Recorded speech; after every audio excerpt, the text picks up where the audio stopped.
Efectivamente, Beatriz, ya está con nosotros el diputado de la Asamblea Nacional de la Mesa de la Unidad Democrática por el Estado Bolívar, Luis Silva, integrante de la Comisión Permanente de Finanzas y Desarrollo Económico de la Asamblea Nacional. Diputado, buenos días, bienvenido a Globovisión, Muy buenos bienvenido a días. Primera Página. Muchas gracias. Mira, le ofrezco disculpas por la gripe, pero aquí estamos, trabajando como corresponde. Diputado, hay varios titulares hoy en la prensa nacional sobre los cuales me gustaría pulsar su opinión como integrante de la Comisión Permanente de Finanzas. Vamos a pedirle al equipo, por favor, si me ayudan con la primera página del diario 2001, que allí lo tenemos en pantalla. El Banco Central de Venezuela adquirió mono sin pasar por la Asamblea. El Fondo Latinoamericano de Reserva aprobó un crédito de 482,5 millones de dólares al ente emisor por 3 años. Su opinión como diputado, integrante de la Comisión de Finanzas respecto de este crédito. Bueno, hay varios aspectos importantes allí. En primer lugar, la solicitud del gobierno nacional fue de 1.000 millones de dólares. En segundo lugar, el fondo en primera instancia le exigió la autorización de la Asamblea Nacional. Obviamente este es un requisito que se pide a todos los parlamentos del mundo porque en el parlamento está representado el pueblo y cuando se pide un crédito de 1.000 millones de dólares se está hablando de una deuda que no se va a pagar de inmediato, es una deuda que va a trascender a los gobiernos posteriores y a las nuevas generaciones. Por eso nuestra Carta Magna en el artículo 150 dice muy claramente que cualquier convenio de interés público nacional que se firme con entidades extranjeras, sociedades residenciales en el extranjero, gobiernos o personas extranjeras, debe ser previamente aprobado por la Asamblea Nacional.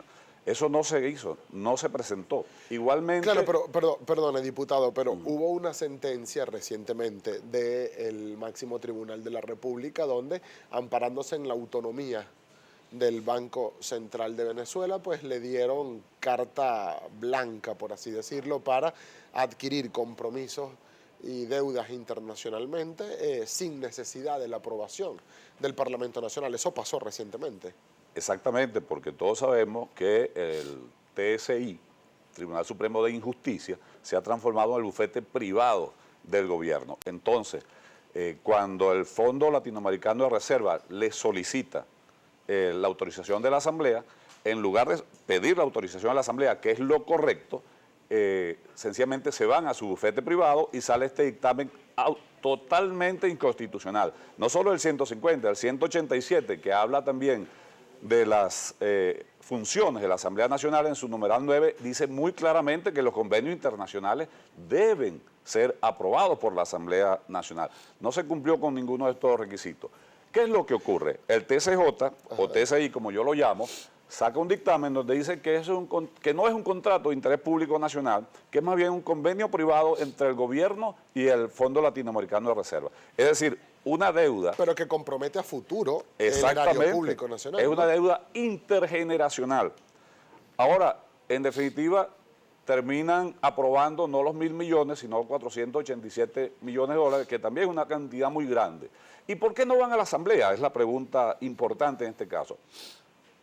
Porque en la Asamblea, no solo que vamos a obligarlos a que cumplan con la ley, sino que le vamos a exigir a qué proyecto de inversión van a ir dirigidos esos recursos, o es simplemente más financiamiento del gasto público. Diputado, quizá para entender el contexto, sobre todo internacional, de este tema, en un hipotético escenario en el cual se haya cambio de gobierno en Venezuela, ¿puede un gobierno posterior al del presidente Nicolás Maduro desconocer este préstamo porque no fue aprobado por el Parlamento Nacional? Es decir, no pagar este préstamo, a eso se expone quien le haga préstamos en este momento a Venezuela. Exactamente esa es la situación. En la tarde de hoy vamos a considerar en la plenaria de la Asamblea el tema y estoy seguro que el dictamen va a ser: vamos a informar a todas las embajadas del mundo, todas las embajadas que hagan relación diplomática con Venezuela, que cualquier convenio internacional que no esté avalado por la Asamblea, luego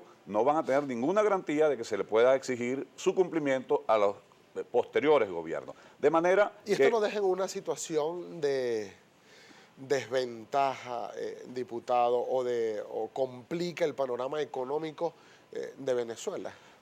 Es que la ley hay que cumplirla.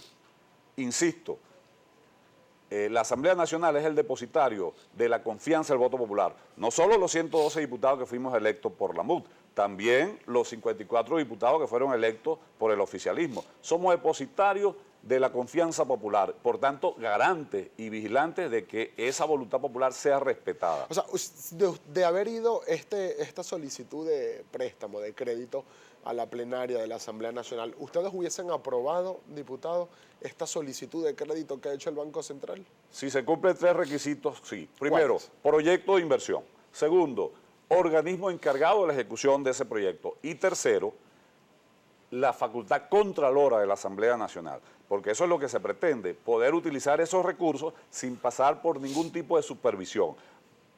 ¿Quién nos dice que esos recursos no van a terminar en la cuenta de la enfermera del difunto Chávez o en la cuenta del teniente Alejandro Andrade o en las cuentas de cualquier funcionario en Andorra, en Suiza o en Panamá? Entonces, esa es la función contralora que nosotros tenemos como representantes del pueblo que nos eligió el 6 de diciembre. Y por tanto, cumplir con la ley no es poner en desventaja al gobierno, es hacer lo correcto. Ahora, ¿ustedes han tenido algún tipo de comunicación como Comisión de Finanzas con este Fondo Latinoamericano de Reservas, quizás para explicarles a lo que se exponen al no contar con la aprobación del Parlamento para este crédito, a pesar de que hay una sentencia del máximo tribunal de la República?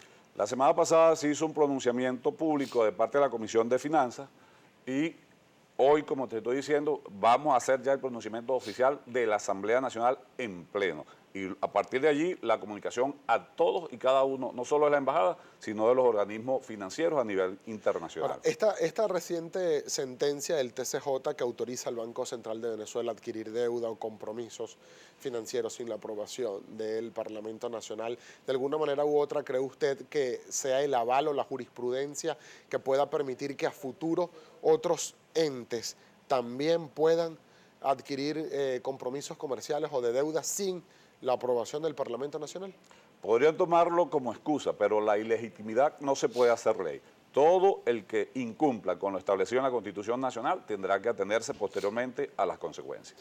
Nosotros vamos a apartarnos un momento y antes de irnos a la pausa del tema económico, diputado, para entrar al tema político, porque para hoy se espera o es posible que haya un directorio del Consejo Nacional Electoral donde se pueda dar a conocer si se convoca o se activa o no la solicitud del 20% de recolección de firmas del padrón electoral para la activación del referendo revocatorio presidencial. La Mesa de la Unidad Democrática ha hecho una convocatoria para mañana. Me gustaría, por favor, al regreso de la pausa, conocer qué detalles manejan respecto de esta convocatoria y si creen que hoy el CNE va a dar una respuesta sobre este tema. Nosotros vamos a hacer una breve pausa.